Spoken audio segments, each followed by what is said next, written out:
এই যে রমজান মাস একটি ফজিলতের মাস, অন্য 11 মাসের চাইতে রমজান মাস সবচেয়ে ফজিলতপূর্ণ, ঠিক না?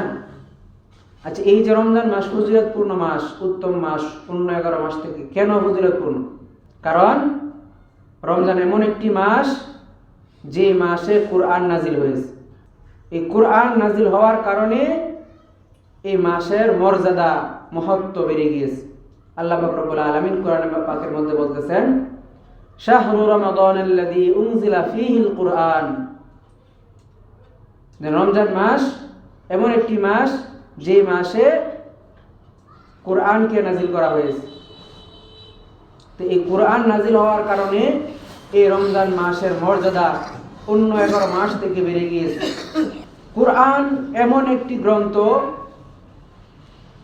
এই গ্রন্থের সাথে যার সম্পর্ক তারই মর্যাদা আল্লাহ পাক বাড়ায় দিয়েছেন। এই কোরআন নাজিল হয়েছে মক্কা এবং মদিনাতে, আর এই দুটি জায়গা পৃথিবীর সমস্ত জায়গা থেকে সবচেয়ে উত্তম না মক্কা মদিনা? কারণ কি? এই দুই জায়গা কেন উত্তম? মক্কাতুল মুকাররমা, মদিনাতুল মুনাওয়ারা কেন উত্তম? কারণ কোরআনের সংস্পর্শে থাকার কারণে। কোরআনের সাথে যার সম্পর্ক তার কদর বেড়ে যায়, মর্যাদা বেড়ে যায়, আজমত বেড়ে যায়। যেমন সাধারণত আমরা যে কোরআন পড়ি, কোরআনের পাতা যে কাগজ, এটাও তো একটা কাগজ, আর বাংলা যে বইয়ের পাতার কাগজ, ওইটা তো কাগজই, ঠিক না? কিন্তু বাংলা বইয়ের পাতা যে কাগজের এক টুকরা আর কোরআনের কাগজের এক টুকরা কি সমান মর্যাদাপূর্ণ?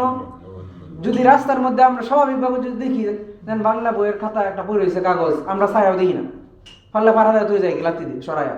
আর যদি কোরআনের একটা কাগজের টুকরা পড়ে দেয়, কোরআন লেখা থাকে, এই কাগজটা কি করি? তুইলে চুমা দিয়া উপর রাইখা দেয় রত্নে, কারণ এর মধ্যে কি লেখা? কোরআন লেখা। কাগজ কিন্তু একই, কিন্তু মর্যাদা বেড়ে গেছে কেন? কারণ তাতে কোরআন আছে। আমরা যে চেয়ার, কাঠের চেয়ারের মধ্যে বসি, ওইটাও তো কাঠ। আর যে রেহাল কোরআন শরীফ রাখা হয়, ওইটাও কি একটা কাঠ। তো দেখেন, যে চেয়ারের মধ্যে আমরা ফাড়া দিই, ফাওরাইকে বসি, ওই কাঠ লাগতেলেও কিছু হয় না। কিন্তু ভুলক্রমে যদি কোরআনে যে কাঠের রেহাল ফাও লাগিয়ে গেলে সালাম করি, কারণ এখানে কোরআন রাখা হয়। কোরআন রাখার কারণে এই কাঠের রেহালেরও মর্যাদা বেড়ে গিয়েছে। কোরআনের সাথে সম্পৃক্ত থাকার কারণে যে কোনো বস্তুর মর্যাদা বেড়ে যায়। যার ভিতরে কোরআন আছে তার মর্যাদা আর আমাদের সাধারণ মানুষের মর্যাদা এক না। আমরা নিজেরাও জানি, সম্মান করি কেন? আরে ও তো হাফেজ কোরআন, আমার থেকে সে উত্তম, তার ভিতরে কোরআন আছে, ঠিক কি না? আমরা যেমন মর্যাদা দিই, আল্লাহ কিয়ামতের দিন আল্লাহ যার ভিতরে কোরআন আছে তাকেও আল্লাহ মর্যাদা দিবেন। আল্লাহ রাসূল হাদিস শরীফে বলতেছেন যে কিয়ামতের দিন আল্লাহ ঘোষণা করবে, যারা হাফেজ কোরআন, যে এই তোমরা পড়তে থাকো আর চড়তে থাকো। যেভাবে তোমরা দুনিয়াতে কোরআন তেলাওয়াত করতে বিশুদ্ধভাবে তার তিলের সহিত, আজকে তোমরা পড়তে থাকো আর এই মর্যাদার আসন পাইতে থাকো।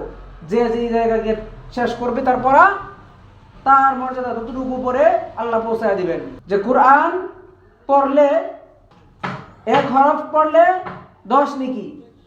আচ্ছা, এখন দেখেন, এই যে রমজান মাস চলতেছে, বোনাস অফার। এমনিতে তো অন্য মাসে কোরআনের এক হরফ পড়লে 10 নেকি, 10 গুণ বৃদ্ধি করছে। আর রমজান মাসে এক আমলে 70 গুণ বৃদ্ধি করছে। তাইলে 10 এর সাথে 70 গুণ করলে হয় কত? 700। এক হরফ পড়লে রমজান মাসে নেকি পাইতেছে কয়টা? 700। তো কোরআন শুদ্ধভাবে নাজেরা পড়া, অর্থ বুঝতে হবে এমনটা না, শুধু খালি পড়া প্রত্যেক নর-নারীর উপর ফরজ করছে। কিন্তু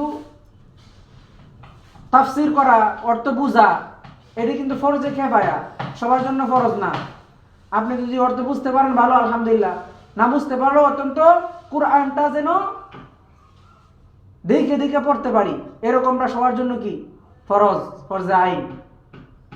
অথচ এই কোরআন শেখার ক্ষেত্রে আমরা সবচেয়ে বেশি গাফেল। আমাদের এই কোরআনটাকে শিখতে হবে, অন্তরে ধারণ করতে হবে। আল্লাহ রাসূল সাল্লাল্লাহু আলাইহি ওয়াসাল্লাম বলছেন, কোরআন যার ভিতরে কোরআন নাই তার অন্তরটা এমন বিরান ঘরের মতন। কেমন? যেন একটা জঙ্গলের মধ্যে একটা বাড়ি, বহু বছর, শত শত বছর হয়ে গেছে, কেউ বসবাস করে না, লতা পাতা দিয়া জঙ্গল হয়ে গেছে, মানে 1 বছর ধরে কেউ যায় না। তো এই বাড়িটা কি আর ভালো বাড়ি রয়েছে না, বিরান বাড়ি হয়ে গেছে না? এখন কি তা জিন শয়তান এনে বসবাস করতো না? জিনের আস্তানা বানালে। তো বলছে যে এই পুরনো বাড়ি যেখানে মানুষ বসবাস না করার কারণে বিরান বাড়ি হয়ে যায়, যেখানে জিনে বসবাস করা শুরু করে, এমন মুমিনের অন্তর যদি কোরআন না থাকে, কোরআন সে না পড়ে, তার অন্তরটা এমন বিরান বাড়ি হয়ে যায় যেখানে শয়তান বসবাস করে। নাউজুবিল্লাহ। তো কোরআন পড়ার মাধ্যমে আমাদের অন্তরটাকে কি করতে হবে? সচল রাখতে হবে, কলবটাকে পরিষ্কার রাখতে হবে। আমাদের কোরআন যদি শুদ্ধ না হয়, আমাদের নামাজ হবে না, যে যতই যাই মনে করেন না কেন। কোরআন যার সহি নাই, অশুদ্ধ তেলাওয়াত দিয়া নামাজ হবে না। যেন কোরআন যার ভিতরে সহি শুদ্ধ নাই, নামাজ পড়তে পড়তে কপালে দাগ বানায় এলো, কাজ হইতো না, তার কোনো নামাজ কবুল হবে না। কারণ হাদিস শরীফে আল্লাহ রাসূল সাল্লাল্লাহু আলাইহি ওয়াসাল্লাম বলতেছেন যে এমন অনেক কোরআন তেলাওয়াতকারী থাকবে যে কিনা কোরআন তেলাওয়াত করবে ঠিকই, কিন্তু কোরআন তাকে লানত করবে, অভিশাপ দিবে। নাউজুবিল্লাহ। কারণ সে কোরআন শুদ্ধ করে পড়তে পারে নাই। শুদ্ধ করে না পড়লে অর্থ পরিবর্তন হয়ে যায়।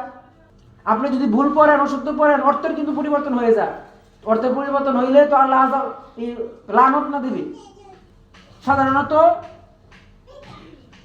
আমাকে যদি আপনি ব্যঙ্গোত্তর করে ডাক দেন, সুন্দর করে না ডাক দেন, আমার নাম বলতে পারেন, হুজুর বলতে পারেন, না ডাইকা আমার একটা ব্যঙ্গোত্তর করে ডাক দিলেন, স্বাভাবিক আমি রাগ করবো না? আপনার সাথে আমি কথা বলবো যে ও আমার টিটকারি করছে। তো কোরআন তো এর মধ্যে আপনি শুদ্ধ করে পড়বেন, আপনাকে দোয়া দিবে। আর অশুদ্ধ করে পড়লে কোরআন আমাদেরকে কি করবে? লানত দিবে। তো এই কোরআনের লানত থেকে বাঁচতে হলে আমাদেরকে অবশ্যই কোরআন পড়তে হবে, এর বিকল্প নাই। আমি আর আগেও অনেক বয়ান করছি, নিজেরা তো পড়ি নাই, সন্তানদেরকেও কোরআন শুদ্ধভাবে পড়াইতে হবে এরকম আগ্রহ দেখায় না। মানুষ দুনিয়া শিক্ষার জন্য যতটা আগ্রহ দেখায়, প্রাইভেট পড়ায়, পরীক্ষা মতো নাম্বার কম পাইলে যেমন পেরেশানি হয়, হ্যাঁ, মাসে 1000 টাকা দিয়ে তোরা কোচিং করাইছি আর এই পড়ছ, কিন্তু কোরআন যেন পারে না সন্তান, বড় হয়ে যেতেছে গা, এদিকে কোনো ভ্রুক্ষেপ নাই। তো যাই হোক, যেটা বলতেছিলাম যে এই রমজান মাস ফজিলতের মাস। কেন ফজিলতের মাস? কারণ এই মাসে কোরআন নাজিল হয়েছে। কোরআনের বরকতে এই মাসের ফজিলত বাড়ছে। কোরআনের বরকতে সবকিছুর ফজিলত বাড়ায় দেয়। আমরা যেন এই রমজান মাসে কোরআনটা যেন তেলাওয়াত শুরু করি। মাত্র 2 দিন হয়েছে, এখন বাকি আছে। যারা তেলাওয়াত শুরু করেন নাই, নিয়ত কইরা কোরআন পড়া শুরু করে দেন, যেন আমি যেন এই রমজানের বিষয়ে একটা খতম দিতে পারি।